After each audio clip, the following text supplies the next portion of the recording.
Aloha prieteni, eu sunt Tsunami și astăzi vreau să facem un video puțin mai special și vreau să vedem împreună cum aș investi $1000 în piața cripto pe Binance în 2024. Am menționat în trecut că prima dată am investit în această industrie în iarna lui 2017-2018, atunci am investit pentru prima dată $1000 pe Binance în această industrie.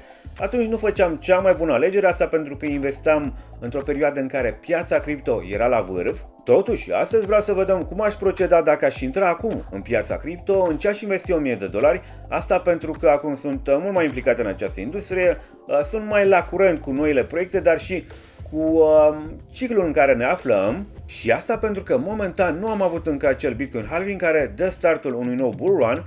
De asemenea, știm că nu am avut acel altcoin season și după cum am zis, acest ciclu este doar la început, iar dacă ar fi să ne luăm după ce am văzut în spațiul cripto în ultimii ani, ar trebui să vedem o creștere uriașă pe această industrie în următorii ani. Astfel, în următoarele minute vom vedea cum aș gestiona eu un portofoliu de $1000 în această perioadă.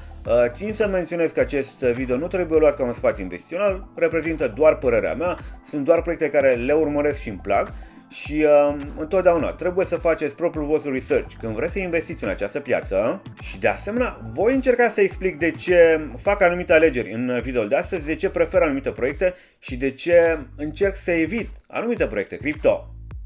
Ok, suntem pe Binance, probabil cel mai popular exchange crypto de pe glob și primul exchange crypto pe care eu mi-am făcut cont. Probabil mulți dintre voi ați început în primă fază cu Binance și asta pentru că este cel mai friendly exchange pentru noi utilizatori. De asemenea, Binance oferă cele mai populare criptomonede, cele mai bune proiecte cripto și știi că în acest loc poți tranzacționa proiecte în care poți avea încredere. Dacă nu aveți deja cont pe Binance, veți găsi în descriere linkul meu de referral care vă oferă chiar o reducere la fee-urile de trading. De asemenea, vedem aici că dacă facem anumite testuri, primim bonusuri din partea celor de la Binance. Vedem că dacă verificăm contul, primim 20 de USDT, dacă depunem 10 USDT, primim un voucher de 30 de USDT. Aceste bonusuri sunt utilizate pentru fee-urile de pe exchange și reprezintă un avantaj foarte bun pentru cei care sunt la început și care investesc pentru prima dată în această industrie. Suntem pe wallet-ul nostru, pe zona de spot, unde vedem că în prezent avem 1000 de USDT sau $1000 sau 0,015 BTC. Da, vom folosi în următoarele minute aceste fonduri pentru a investi în anumite proiecte foarte populare. Vom vedea imediat ce alegeri fac și de ce prefer aceste alegeri și da, vom vedea la sfârșit cum arată acest portofoliu de $1000. Pentru a prezenta mai bine alegerile pe care le voi face astăzi, mergem pe CoinMarketCap, o platformă care probabil nu mai are nevoie de nicio prezentare și de asemenea o platformă care este deținută de Binance. Vedem aici, suntem pe top 100 CoinMarketCap și consider că orice portofoliu cripto trebuie să dețină Bitcoin sau Ethereum. Aici alegerea mea va fi puțin mai controversată. Asta pentru că, deși Bitcoin este cea mai populară criptomonedă și cea mai importantă criptomonedă din această industrie, în acest punct nu știu dacă este cea mai bună investiție. Asta pentru că Bitcoin a avut deja o creștere foarte mare. Nu cred că mai poate oferi o creștere foarte mare în următorul an. Și aici trebuie să luăm în calcul că portofoliul meu este de $1000 astăzi, deci încerc să caut proiecte care oferă un potențial mai mare de creștere. Mergem pe Ethereum, asta pentru că încă nu am avut parte de acel Ethereum Spot ETF. Este o narrativă. Vom vedea dacă se aprobă în mai sau nu, dar în orice caz Ethereum va avea cu siguranță creșteri mai mari decât Bitcoin din acest punct și din acest motiv prima alegere de astăzi este Ethereum și da, este alegerea pe care am preferat-o dacă ar trebui să aleg dintre Bitcoin și Ethereum. Astfel, ne întoarcem pe Binance, mergem în zona de trade și mergem în zona de spot, asta pentru că vom tranzacționa doar pe spot astăzi. Alegem Ethereum USDT, această pereche, și mergem mai jos dacă vrem să cumpărăm Ethereum. Avem aici posibilitatea de a cumpăra Ethereum și sunt două variante pentru începători, fie varianta limit sau market. La market cumpărăm la prețul pieței, la limit menționăm noi prețul la care vrem să cumpărăm. Pentru a cumpăra instant mergem pe market, deși nu este varianta pe care o recomand, dar e varianta pe care o folosim pentru acest video. Astfel, cumpărăm la prețul pieței Ethereum, vedem aici sus că avem available 1000 de USDT, cumpărăm de $250 sau 25% din portofoliul nostru, apoi apăsăm butonul Buy și da, am făcut prima investiție cu acest portofoliu. Continuăm cu următoarea alegere și personal prefer să investim în diferite sectoare sau în diferite narrative cripto. Din acest motiv, următoarea narrativă în care investim este cea a proiectelor de tip Layer 1. Aici avem nume foarte populare, avem BNB, avem Solana, avem Avalanche de exemplu, Polkadot, avem și Cosmos. Bine, Cosmos și Polkadot sunt mai mult proiecte de tip Layer 0. Tot în această zonă avem și celebrul Multiverse X, dar nu este alegerea mea în videoul de astăzi. Menționez că voi evita Solana pentru că Solana a avut o creștere foarte mare de preț. Dețin Solana, dar în acest punct nu știu dacă aș cumpăra Solana. De asemenea, și BNB este o alegere interesantă, asta pentru că tokenul are un rol foarte important atât pe rețeaua BNB Chain, dar și pe exchange-ul Binance, unde poate fi folosit și în zona de launch pool, dar și pentru diferite beneficii pe exchange. Dar alegerea mea de astăzi este Avalanche. Vom merge pe două alegeri în acest sector de Layer 1. Prima alegere este un proiect din generația veche, un proiect popular în 2021, dar care în această perioadă are parte de o atenție foarte mare și cred că va oferi surprize foarte mari în acest ciclu. În timp ce a doua alegere pe care vreau să o fac astăzi pe zona de Layer 1 este un proiect lansat mai recent, un proiect din noua generație, discutăm despre SEI. Aici putem include și SUI. SUI este un alt proiect foarte bun și ambele proiecte le-am în portofoliu, ambele proiecte sunt investiții foarte bune. Problema este că SUI stă mai prost pe partea de supply și va introduce foarte multe noi monede în circulație în această vară. Dar în orice caz, alegerea mea de astăzi este SEI, asta pentru că cred că are potențialul mai mare din acest punct și de asemenea are 28% din supply aflat în circulație, un detaliu interesant pentru un proiect lansat recent și da, din acest motiv este alegerea mea pe partea de Layer 1. Ne întoarcem înapoi pe Binance, mergem pe zona de spot, pe zona de trading și aici în primă fază cumpărăm AVAX, cumpărăm AVAX de $100. Aici suntem pe limit, dar cred că va executa ordinul pe loc. Deci cumpărăm de $100 AVAX, apăsăm butonul Buy și da, vedem că tranzacția a fost efectuată. Și de asemenea mergem și pe SEI, căutăm aici SEI și vedem că suntem pe SEI USDT, pe această pereche, vedem aici prețul și pentru a cumpăra mergem mai jos. Trebuie menționat că de obicei prefer să cumpăr un anumit număr de monede, adică un anumit număr de monede SEI. În acest video voi cumpăra în funcție de USDT, asta pentru a vedea exact cât voi aloca din portofoliul meu pentru tokenul respectiv. Da, mergem aici pe SEI, cumpărăm de 100 de USDT și apăsăm butonul Buy. Vedem că da, s-a executat ordinul, s-au cumpărat acele monede SEI, cred că 180 de monede SEI dacă nu mă înșel. Și dacă ne întoarcem pe wallet-ul nostru, pe zona de spot, vedem cum arată portofoliul pe care îl avem în prezent. Da, vedem 550 de USDT, vedem 0,07 Ethereum, 180 de monede SEI și de asemenea avem AVAX, 2,6 monede AVAX. Alegem următoarea investiție din videoul de astăzi și aici mergem pe sectorul de Layer 2. Proiectele de tip Layer 2 ajută la scalarea ecosistemului Ethereum și nu numai. Aici avem proiecte foarte importante precum Polygon, Immutable, Arbitrum, Optimism sau Starknet. Totuși, alegerea mea de astăzi este pe Arbitrum, asta pentru că reprezintă cel mai important proiect de tip Layer 2 în prezent și are un market share, dacă nu mă înșel, de 40% din acest sector și de asemenea, deși momentan este doar pe poziția 36 în clasamentul CoinMarketCap, cred că este un proiect care are potențialul de a ajunge în viitor în top 10 al acestei industrii. Mergem din nou pe Binance, pe zona de trade pe spot și aici selectăm Arbitrum, alegem perechea ARB-USDT, prima pereche. Vedem aici că Arbitrum a avut o creștere bună de preț, asta în ultimele 24 de ore. Da, Arbitrum și-a revenit după ce s-a întâmplat în ultimul weekend foarte nebun. Vestea bună este că am reușit să acumulez Arbitrum pe corecția din ultimul weekend. Acum, da, cumpărăm arbitru, mergem mai jos, vedem că are un preț de $1,25 cu aproximație. Mergem mai jos și alegem din această zonă arbitrum, selectăm 100 de USDT, cumpărăm tot la limit pentru că e posibil ca ordinul să se execute pe loc. Și da, vedem că s-au cumpărat 80 de monede arbitrum și da, avem acum și un proiect de tip Layer 2 în portofoliu. Căutăm următorul proiect din lista de astăzi și aici mergem pe sectorul rețelelor de tip blockchain modular. Avem o narativă care a apărut în ultimul bear market, sau cel puțin în ultimul bear market s-a consacrat, o narativă foarte populară în 2024.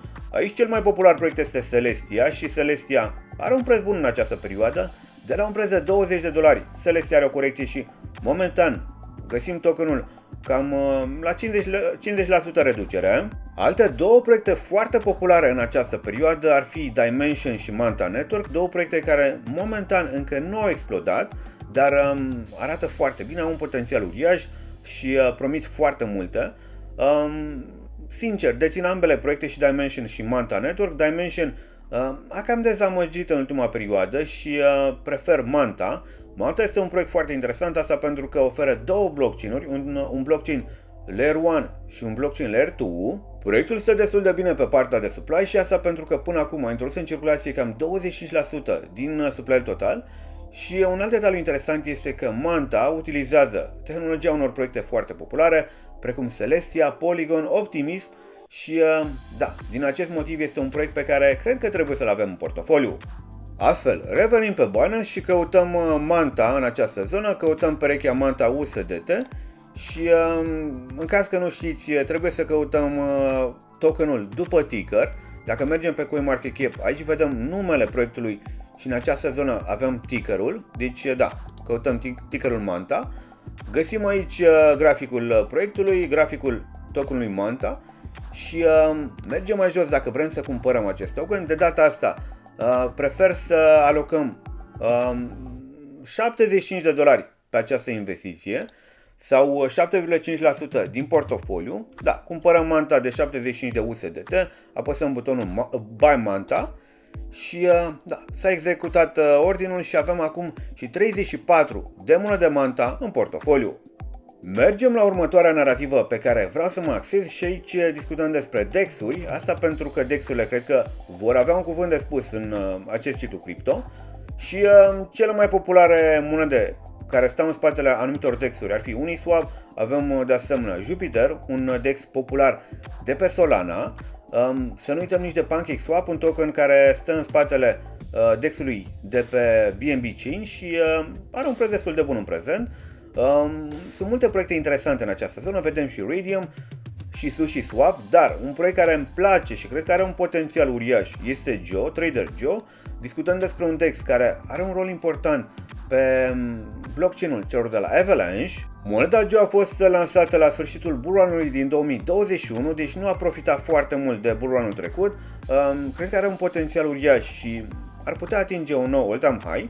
Asta pentru că Avalanche devine un blockchain din ce în ce mai popular și Joe sau Trader Joe este cel mai popular DEX de pe această rețea. Și de asemenea, vestea bună este că acest DEX, în comparație cu alte proiecte de pe Solana, precum Jupiter sau Orca sau Radium, stă foarte bine pe partea de supply și are cam 72% din monede introduse în circulație. Un alt proiect axat pe această narativă este Aevo. Aevo este un exchange decentralizat de produse derivate, un proiect lansat în 2024 și este o alternativă foarte bună pentru cei care vor să dețină un DEX în portofoliu. Și pe de o parte, cred că Trader Joe reprezintă o variantă mai riscantă, dar interesantă dacă ești fan Avalanche, în timp ce Aevo este un proiect lansat mai recent, dar care cred că are un potențial foarte mare în acest ciclu cripto. Totuși, eu voi merge pe Trader Joe și asta pentru că nu vreau să ne axăm doar pe proiecte lansate în 2024.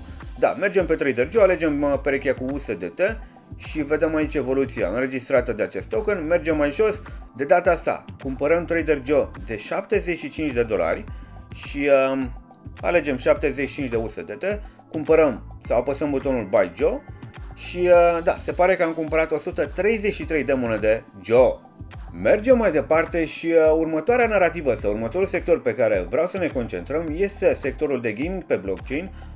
Este un sector care îmi place la nebunie, asta pentru că în trecut și în prezent pot să zic că îmi place foarte mult industria jocurilor video și cred că această industrie poate profita de tehnologia blockchain. Aici avem proiecte foarte populare și aș putea menționa Gala, un proiect din generația veche, dar care are un potențial uriaș, asta pentru că reprezintă un studio de jocuri pe blockchain și are foarte multe jocuri populare. De asemenea, Ronin este un proiect interesant, este un blockchain de tip Layer 1 special conceput pentru jocuri și echipa din spatele proiectului este echipa proiectului Axie Infinity, un joc foarte popular în 2021.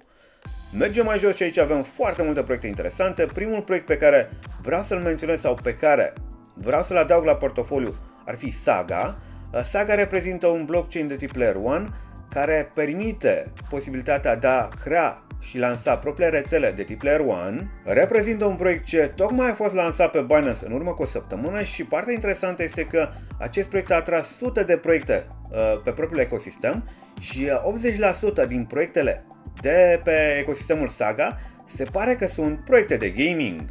Un alt proiect care mi se pare interesant din acest sector este Portal. Portal este practic o platformă care reușește să atragă jocuri, peste 200 de jocuri de pe rețele diferite, de pe blockchain-uri diferite și este o platformă care introduce o utilitate uriașă pentru noi utilizatori din această industrie. Din acest motiv este un proiect de gaming pe care aș vrea să-l adaug la portofoliu, un proiect care cred că are o utilitate uriașă pe acest sector și chiar dacă acest proiect momentan nu a avut o creștere impresionantă, din contra, a avut o evoluție destul de roșie, pot să zic așa, după listare, totuși cred că potențialul său este foarte, foarte mare în viitor. Vreau să alocăm 10% din portofoliu sau $100 pentru acest sector și mergem în primă fază pe Saga, alegem Saga USDT și coborăm aici mai jos pentru a cumpăra Saga. Cumpărăm Saga de $50 sau 50 de USDT și apoi vom cumpăra 50 de USDT sau Portal de 50 de USDT. Facem prima tranzacție și cumpărăm Saga, deci cumpărăm... Să vedem imediat, da, 11 monede Saga și de asemenea mergem și pe Portal, vedem că Portal a avut o creștere destul de mare în ultimele 24 de ore. Vestea bună este că am reușit să cumpăr Portal în weekend. Da, mergem mai jos, coborăm aici, cumpărăm Portal, tot la limit, vedem prețul la care cumpărăm, alegem 50 de USDT și acum se pare că avem în portofoliu 47 de monede Portal. Industria cripto oferă multe sectoare interesante și un sector foarte interesant pe care ar trebui să-l aveți pe radar este cel de AI and Big Data. Inteligența artificială este foarte populară în această perioadă. Vestea proastă este că cred că multe proiecte de AI sunt destul de supraevaluate în această perioadă. Avem de asemenea Fetch AI, Singularity Net și Ocean Protocol, câteva proiecte sau cele mai populare 3 proiecte din acest sector care din păcate se vor uni, vor crea un nou token și vor deveni un singur proiect, aceste 3 nume. Da, în mare parte sunt multe proiecte interesante pe acest sector, dar după cum am zis, trebuie analizat. Arkham este un alt proiect interesant care utilizează tehnologia de inteligență artificială. Deși aș vrea să recomand investiții atractive, dar care în același timp au și un potențial foarte mare, pe Ocean Protocol, pe Singularity Net și Fetch AI mi se pare cam târziu, adică nu știu dacă vor putea oferi creșteri foarte mari din acest punct. Un alt proiect care mi se pare interesant pe acest sector este un proiect listat pe Binance, un proiect care se axează și pe zona NFT, este NFPrompt și un proiect care combină spațiul de NFT-uri cu cel de inteligență artificială și de asemenea avem și proiectul Sleepless AI, un proiect foarte interesant, un proiect puțin ciudat și chiar controversat. Și asta pentru că proiectul introduce anumite personaje virtuale care utilizează inteligența artificială, aceste personaje interacționează cu playerul. Este un proiect interesant, controversat, dar da, are ceva care atrage. Cu toate astea, astăzi nu voi adăuga la portofoliu un proiect de AI pentru că multe cred că sunt supraevaluate sau pot fi riscante în acest punct, dar dacă ar fi să aleg un proiect, ar fi între NFPrompt, Sleepless AI sau proiectul celor de la Arkham. Iar o altă narrativă populară în această perioadă este cea axată pe sectorul de real world assets. Aici discutăm despre o narrativă foarte volatilă și cu foarte multe proiecte mici. Din acest motiv, astăzi nu ne axăm pe aceste proiecte. Totuși, Avalanche face parte într-un fel din această narrativă. Asta pentru că JP Morgan, gigantul bancar american, utilizează blockchain-ul Avalanche pentru un proiect de tokenizare a portofoliilor. Avalanche colaborează de asemenea și cu ANZ, un gigant bancar australian, și da, avem totuși în portofoliu un proiect care putem zice că face parte din acest sector. Am investit până acum 80% din bugetul alocat acestui portofoliu și deși mai avem 20%, prefer să nu investesc și să facem o chestie interesantă. Asta pentru că cred că tot timpul ar trebui să avem și fonduri lăsate deoparte pentru posibile corecții, pentru anumite proiecte ce vor fi lansate și pentru a face DCA pe proiecte pe care le avem dacă ating un anumit preț foarte atractiv. Din acest motiv, cu diferența rămasă din portofoliul nostru, mergem în zona de spot și cumpărăm un alt stablecoin, FDUSD, un stablecoin utilizat foarte des de Binance, un stablecoin care poate fi tranzacționat cam cu toate proiectele importante în această perioadă pe Binance. Moneda are de asemenea o utilitate foarte mare pe Binance și în special pe zona de launch pool. Din acest motiv mergem pe zona de trade, mergem pe perechea FDUSD-USDT și cumpărăm de diferența rămasă de $204, nu știu de ce au rămas $4, cumpărăm de $204 FDUSD și da, practic nu se schimbă nimic, avem tot un stablecoin, dar acest stablecoin poate fi păstrat pentru posibile corecții și în același timp ne poate produce un anumit randament pe zona de launch pool. Pe Binance Launch Pool, Binance ne oferă posibilitatea de a farma anumite monede înainte să fie listate oficial. Vedem proiecte foarte mari din 2024 precum ENA, Saga, EatFi de asemenea sau Aevo. Multe proiecte foarte bune. De exemplu, acum platforma oferă proiectul Omni Network, un proiect care poate fi farmat cu BNB sau FDUSD. Pentru a farma acest proiect mergem aici pe stake și folosim acele monede FDUSD pe care le-am cumpărat. Da, punem la stake acele 203 monede FDUSD. În acest fel câștigăm un randament în aceste monede Omni înainte să fie listat oficial tokenul și putem folosi oricând acele monede FDUSD dacă piața cripto are o corecție și vrem să acumulăm.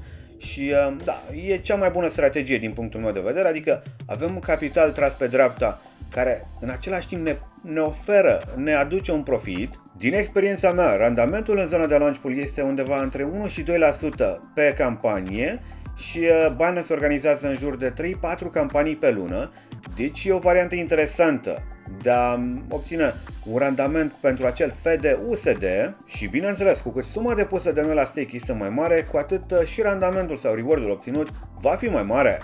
Binance oferă și un raport despre proiectele listate în zona de launch pool, asta în zona de research. Aici vedem detalii despre tokenul Omni. Omni este un blockchain de tip Layer 1 care vrea să ofere un ecosistem pentru soluțiile de tip rollup de pe Ethereum și putem vedea utilitatea tokenului, putem vedea de asemenea detalii despre supply și detalii despre această campanie de pe launch pool. De asemenea, Binance oferă detalii și despre cât va dura perioada de farmare, monedele care sunt necesare și când va fi listat oficial tokenul. Vedem că Omni va fi listat pe 17/4/2024 și vedem și perechile, adică BTC, USDT, BNB, FDUSD, acel stablecoin pe care îl avem, sau lira turcească. De asemenea, tot în zona de launch pool putem accesa site-ul oficial. Vedem aici că Omni este un ecosistem care vrea să unească toate soluțiile roll-up de pe Ethereum. Vedem că a atras investiții de la nume foarte mari precum Pantera Capital, Two Sigma Ventures sau Coinbase Ventures.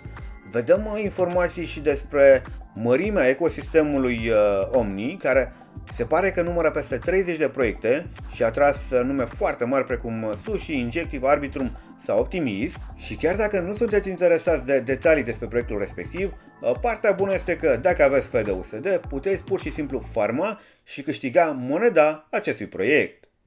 Acum, dacă mergem la portofoliul nostru, putem accesa zona de spot unde vedem investițiile pe care le avem pe spot. Avem Ethereum, avem 0,07 ETH, vedem AVAX, 2,6 monede AVAX, avem 180 de monede SEI și aproape 80 de monede Arbitrum. Găsim mai jos și Manta, vedem și Trader Joe, Portal sau Saga, acele două proiecte de pe sectorul de gaming. Trebuie menționat că acel FDUSD care este depus la stake îl găsim în portofelul de Earn și aici putem vedea și diferența pe care o avem din bugetul alocat pentru acest portofoliu și bineînțeles acești $203 îi lăsăm pentru posibile corecții, pentru posibile noi proiecte lansate care considerăm că au un potențial mare și în același timp aceste monede ne aduc un anumit randament în zona de launch pool. Înainte de final, sunt curios cum ați investit voi $1000 în această perioadă și ce proiecte cripto ați adăuga la portofoliu. Lăsați în comentarii părerile voastre, eu vă mulțumesc că ați urmărit acest material până la sfârșit, iar noi ne revedem în următorul episod. Aloha, prieteni!